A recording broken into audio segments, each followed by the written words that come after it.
This is a disappearing diagonal quilt block. I've never done it before. I mean, I did it to test it, and I think it's beautiful. I hope you like it. You're going to start with a 4-patch. I did a 4-patch here. It's made up of 5-inch pre-cuts, which are also known as charms, okay? So I took 4 of these 5-inch squares, and I sewed them together with the 1/4-inch seam allowance. Now is the disappearing part.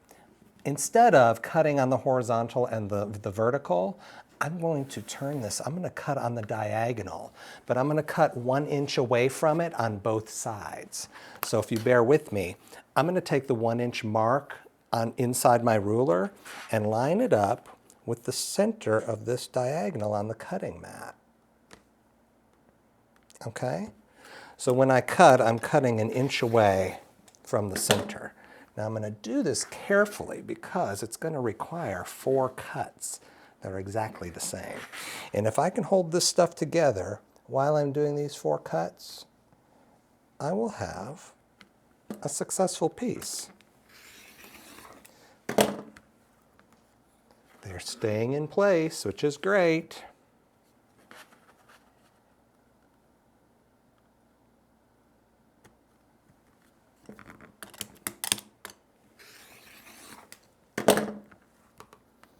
There's only one more. Now that little guy in the center is poking his head up, but that's okay. We're going to get through it. And here is the last cut. Now it's all easy, so watch. Just like the other disappearing ones, we're going to swap places on some of these pieces. Only what we're going to swap are these points. Look at that. Look how they pull out. Very nice, right? We're going to swap opposite points. Put that in here. Put that in here. Move these together. And then I'm going to swap these opposite points. So when it's done, you're going to have a brand new look. But look at all this, and you're going to go, how in the world will I sew this together? Well, it's actually pretty simple. You're going to do it in thirds. You're going to have 3 rows. This will be 1 row.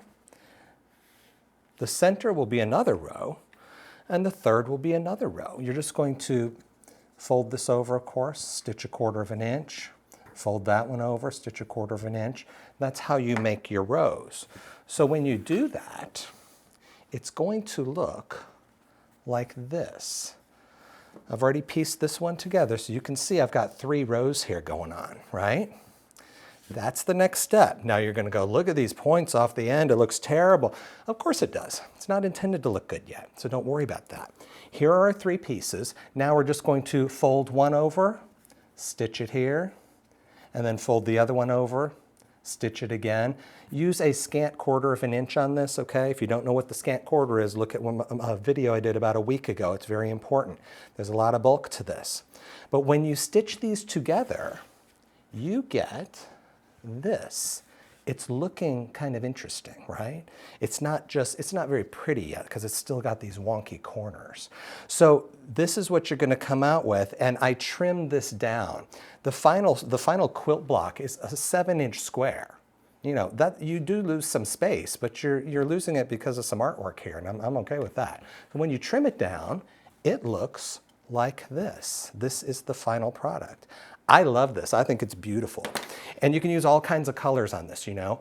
I think it's great. I will definitely use this again. I hope you try the disappearing diagonal, and happy sewing.